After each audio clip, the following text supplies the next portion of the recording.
Yo había planteado algún momento, lo dije en una de mis primeras intervenciones públicas, poco después del 16 de julio, que yo creía que en aquellos casos en que hubiese duda, debía verificarse si el contagio real de los votos representa el acta. En 1978, el país recuperó su democracia, pero la frágil nueva edad de la nación se ensució enseguida con una actitud de corrupción política. El candidato perdedor denuncia un fraude. Más importante era su carrera política que la supervivencia de la naciente democracia. El fraude, ¿a favor de quién? Porque triunfamos los sectores populares, quienes expresamos categóricamente nuestro rechazo a una posición determinada, y toda la campaña de infamias en el país que se han producido.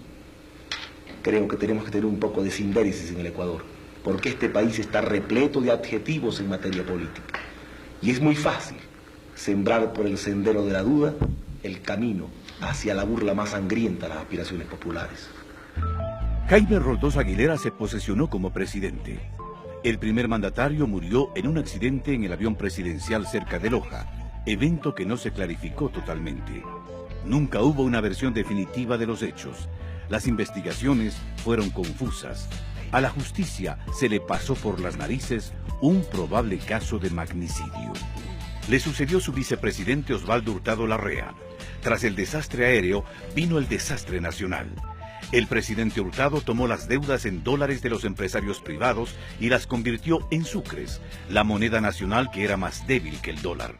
En ese cambio de monedas, según analistas independientes, se esfumaron unos 7.000 millones de dólares. Yo no puedo crear, mediante métodos mágicos, dinero para distribuirlo entre todo el pueblo ecuatoriano. El mismo gobierno de Hurtado fue el garante de la compra de una procesadora de basura, alentada por el alcalde de Guayaquil, Antonio Gana. El Contralor de la Nación de ese entonces concluyó lo siguiente: el precio original fue de 16 millones y se terminó pagando 60 millones, un sobreprecio escandaloso. En su informe dio a conocer que el equipo se pudrió en el puerto de Guayaquil. El sindicado cumplió su sentencia en un hospital. Muy cerca de este escándalo y otra vez en Guayaquil, se fraguó otro, de la construcción del nuevo terminal terrestre. La Comisión de Tránsito del Guayas adjudicó a dedo la construcción de esta obra. La empresa extranjera, a su vez, contrató a Matrixa para la construcción de las vigas y las rosetas que no se fabricaron de acuerdo a las necesidades del edificio. El terminal pudo ser ocupado un año después y de manera parcial, pues se comenzó a derrumbar. El Estado ecuatoriano se perjudicó en 100 millones de dólares, pues le tocó reparar los daños.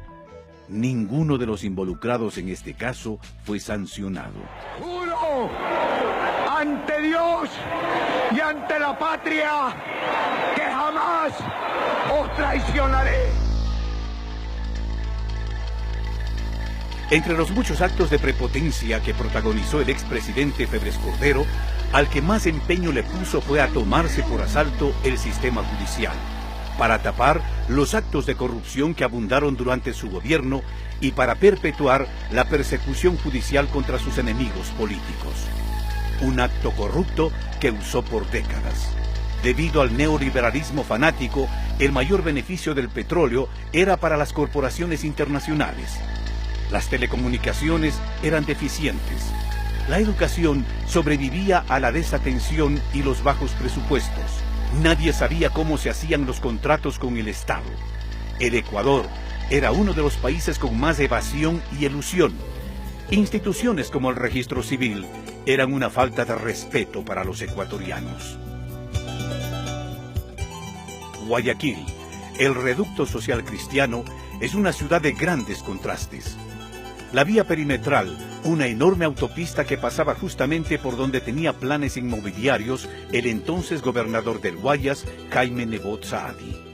Posteriormente, el ministro de Industrias del gobierno social cristiano, Javier Neira, fue acusado de peculado por participar en la contratación de una empresa que ofrecía servicios hospitalarios. El caso Ecua Hospital terminó como otros. El acusado huyó a Miami a gozar de las playas y la plata mientras prescribía el proceso. De igual manera, León Febres Cordero, su yerno Miguel Orellana y el israelita Ram Gazid fueron procesados por pagos indebidos de $150.000 que supuestamente fueron usados para la lucha contra la guerrilla. Los roldosistas insultaron a los dignos. Dajig intentó protestar.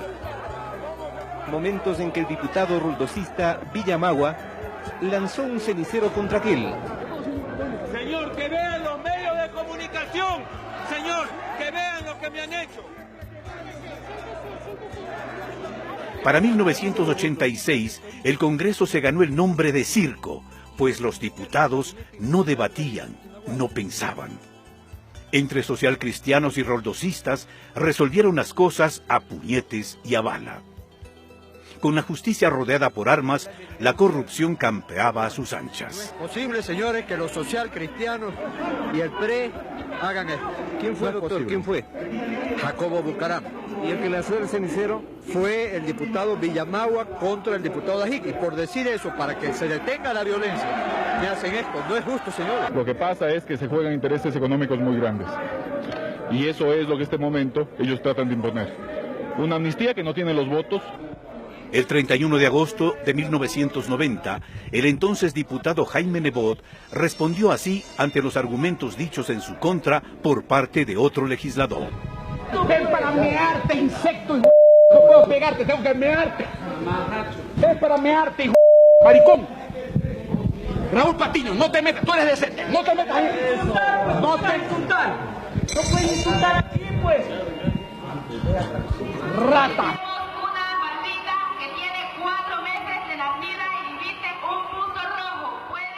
Elsa Bucaram era la alcaldesa de Guayaquil. Otra vez la ciudad era el botín de los pillos.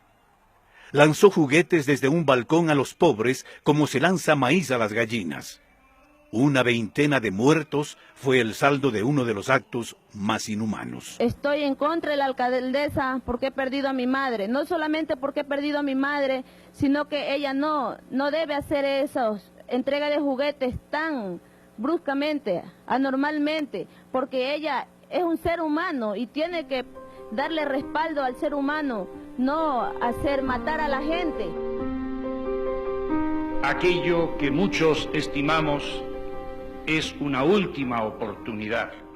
Sixto Durán Ballén ganó las elecciones y de hecho ganó otra vez el Partido Social Cristiano. Y volvieron a las de siempre. El Estado empresarial busca todas las maneras de beneficiar a los negocios privados. Siempre se prefirió contratar a corporaciones que vendían electricidad y crear las competencias nacionales para satisfacer esta necesidad. El peor momento fue la conocida Hora de Sixto. El entonces presidente Sixto Durán Ballén decidió modificar los relojes para que los ciudadanos consuman menos energía, todo con tal de mantener los privilegios de corporaciones privadas. Se propiciaron leyes para quitar los controles al sistema financiero. Sixto Durán Ballén apoyó la iniciativa y los socialcristianos la aplaudieron. Lo que aquí sucedido no tiene nombre. Casi sin regulación, iniciaron los préstamos vinculados. Empresas fantasma, dispendio y farra. Se había sembrado la semilla de la quiebra del sistema financiero. Siempre la ambición puede más. En el gobierno de Durán Ballén se construyó una bomba que estallaría 4 años más tarde.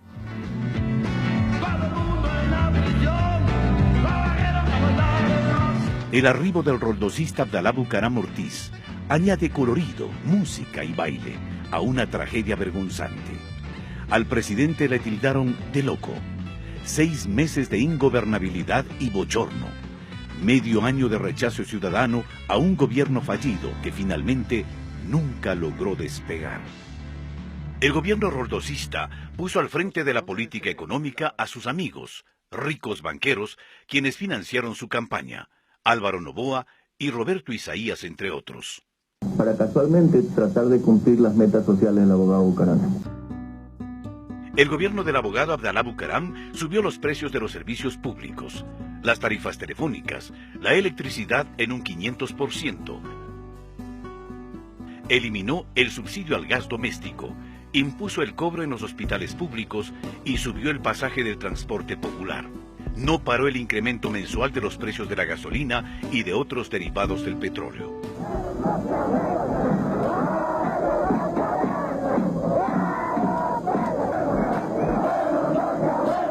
Todo parecía ser un asalto a mano armada a las aduanas. Todo olía a protección del sillón presidencial. Dejando la democracia rebajada al nivel de vergüenza, el gran protagonista simplemente se mandó a cambiar. Y esa misma tarde, voló para no volver. Abdalá Bucaram abandona el país en las primeras horas de la tarde. El siguiente presidente es interino, Fabián Alarcón Rivera, y su inseparable edecán, Lucio Gutiérrez. Alarcón era uno de los 2 diputados del Frente Radical Alfarista y logró los votos suficientes para ser presidente. ¿Qué ofreció a cambio? Fabián Alarcón pasó a ser parte del máximo nivel de los corruptos. Lo hace con el caso Andrade Gutiérrez. La Contraloría General de la Nación inició un proceso debido al pago de un dinero que la institución consideró que no se debía cancelar. La acusación fue recogida por la justicia y meses después fue sobreseído. Usted preside la República. Sin contar con las andanzas de César Verduga, su hombre de confianza, quien fue acusado de haberse apropiado de fondos secretos. Se inició el juicio y el acusado salió del país. Mientras tanto, las carreteras se destruían solas. El gran negocio era contratar la construcción de vías mal hechas para poder hacer nuevas contrataciones para la reparación y mantenimiento de los caminos. El sistema vial nacional fue visto como un negocio, no como un impulso hacia el desarrollo productivo. Yamil Maguad pagó rápido sus culpas. Los banqueros le financiaron su candidatura. Una vez instalado su gobierno, desde el primer día, Maguad nombra a reconocidos banqueros en su gabinete. Guillermo Lasso, del Banco de Guayaquil, se convierte en el superministro de Economía. Álvaro Guerrero Ferber, desde la Previsora, presidente del Consejo de Modernización. Fernando Guerrero Ferber, también de la Previsora, va al Banco Central. Medardo Ceballos Balda, del Bancomex, se convierte en embajador en México. Ana Lucía Armijos, de la Asociación de Bancos Privados, en ministra de Gobierno y luego de Finanzas. Declarar un feriado bancario por el día de hoy, lunes 8 de marzo de 1999. Pronto muchos de los bancos se quedaron sin dinero. Nadie controlaba y nadie pagaba los préstamos. El gobierno comienza a firmar cheques para tratar de salvarles. Un presidente de la República defendiendo a los banqueros y aliado al alcalde de Guayaquil, León Febres Cordero, del mismo Partido Social Cristiano de siempre. Juntos dijeron que los bancos eran puros y castos y defendieron a los banqueros. Y de tecnócratas, ustedes me conocen. Yo no me ahuevo jamás. El colapso, acunado en el gobierno de Durán Ballén, estalla. Y es imparable. El gobierno jamás va a incautar, jamás va a confiscar las cuentas de nadie. No tenemos ni para comer ni para una taza de leche, señor. Tengo yo muchos hijos y no tengo ya que darles, güey. Yo solo lo que vivía es de los intereses. Se abran las cuentas y los niños todos afanosos. Hacen abrir las cuentas y ilusionados y ahora van a perder todo, no es justo. Sí, todos mis ahorritos que tenía yo para vivir. El feriado bancario es inevitable. Congela los ahorros y luego se asesina al sucre, la moneda nacional. El Ecuador está sumido en la mayor crisis de su historia. Ecuador dolarizó su economía y Gustavo Noboa la ejecutó con precisión. La tragedia se repitió con secuelas tristemente célebres. Compatriotas desolados, el país en crisis. Las fechorías estuvieron a la orden del día. Solo 3 banqueros, Roberto Aspiazu, del que un día fue el Banco del Progreso, Alejandro Peñafiel, del quebrado Banco de Préstamos, y Nicolás Landes, del ex Banco Popular, estuvieron presos. El resto, bien gracias. Disfrutando en el exterior con el dinero de los ecuatorianos. Leonidas Ortega, del ex Banco Continental. Los hermanos Roberto y William Isaías, del ex Filambanco. Roberto Vaquerizo Valenzuela y Washington Álvarez Valenzuela del ex Banco La Unión son algunos de los nombres que figuran en la larga lista de banqueros que estafaron a sus clientes como si nada. Porque la corrupción se expresó también en el perverso desmantelamiento de las instituciones, de la educación y salud pública, o en los memorables perjuicios en cada negociación de la deuda externa. Se llegó al extremo de tratar de privatizar los correos por la miseria de $15,000 al mes. Aquí está nuestra única esperanza, aquí está nuestro candidato presidencial, el candidato del pueblo, Lucio Gutiérrez, con ustedes, compañeros compatriotas. Vamos a sacar el número 3 y bum bum bum contra la corrupción. Bum bum bum contra la corrupción, y con esto les vamos a cortar los dedos y las uñas a los corruptos.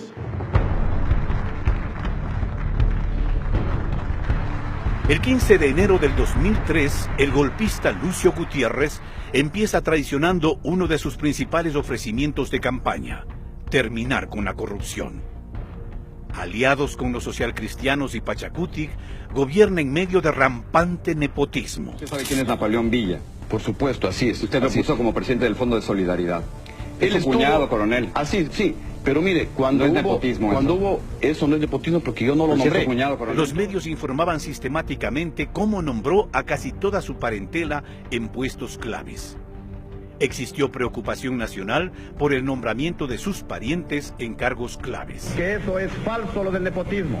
Primero porque la Constitución lo prohíbe y segundo porque la misma Constitución lo sanciona.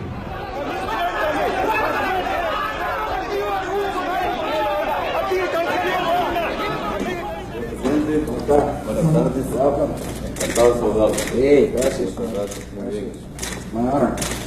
El honor es mío. Para mí, un gran honor. Se declaró un servidor incondicional de George Bush, expresidente de Estados Unidos, a quien visita junto a dos políticos que hoy son candidatos.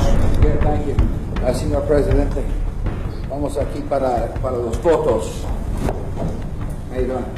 Muy bien, muy contento. Sí. ¡Ándale!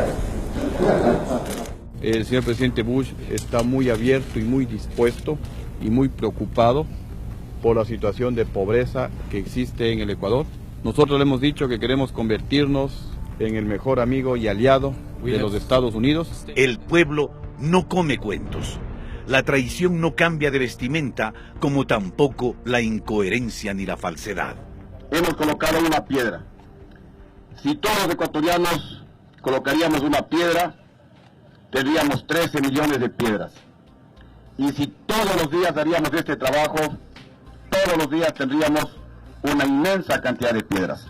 Las visas a ciudadanos chinos a través de sistemas dudosos se sumó a la intervención en el Tribunal Electoral y sobre todo el reemplazo de los magistrados de la Corte Suprema de Justicia. ¡Pichi fuera! Las imágenes de los medios no se han olvidado. Partidarios de Gutiérrez dispararon a los manifestantes desde el edificio del ex Ministerio de Bienestar Social. El pueblo rechazó la corrupción sistémica y derrocó al coronel. Mirando a mi madre, que desde el cielo me bendice, desde altar de la democracia y frente al pueblo de la patria, quiero decirles que prometo cambiar al país o morir en el intento. Ahí va a elevarse el helicóptero, señores. Se va Gutiérrez. Se va Lucio Gutiérrez. Señores, un helicóptero del ejército ecuatoriano le ha sacado del Palacio de Carondelet. En esta imagen se aprecia a Gutiérrez corriendo despavorido de vuelta al helicóptero. Al intentar subir, la desesperación lo hace resbalar.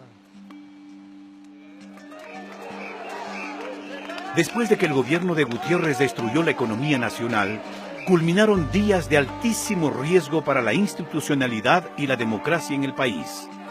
Alfredo Palacio, aupado por los socialcristianos, es el nuevo presidente.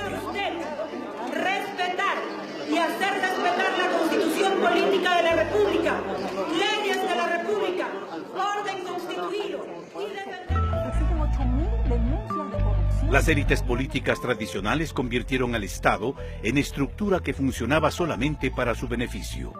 Todo está pensado como si fuera una chequera con la que se sostenía su poder individual. Los candidatos ofrecían cargos en los que la corrupción estaba institucionalizada a cambio de apoyo electoral. Cuando ganaban las elecciones, se instalaban nuevos actores para beneficiarse de una corrupción antigua y bien organizada. Ella va a estar en el programa Joaquín Gallegos Lara, ¿no? Sí, también ya. ¿Tú sabes lo que es el programa? Ya se le va a ser muy bueno. Ya lo aplicó ya. Vas a recibir un sueldo básico, pero para que te quedes en la casita cuidando.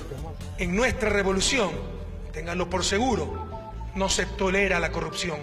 Y los pocos casos que han existido han sido denunciados y perseguidos por el propio gobierno. En el 2004, prohibido olvidar, abusan de nuestra frágil memoria. En el 2004 el Banco Mundial nos calificó como el país de menor control a la corrupción. Aquí están los datos, lo pueden ver en la diapositiva. Y en el 2005 teníamos la más alta percepción de corrupción de funcionarios públicos. Ahora somos el único país de la región donde más de la mitad de la población percibe que se ha reducido la corrupción. En cuanto a percepción de transparencia en la gestión del gobierno, el Ecuador está en el segundo lugar a nivel latinoamericano, solo superado por Uruguay. Cuando el Ecuador vive una nueva era, la revolución ciudadana la enfrenta y actúa con orden y valentía. La renegociación de la deuda externa ahorró centenas de millones de dólares que se invirtieron en obra y gestión. Hoy, el sistema público de salud es moderno y competente.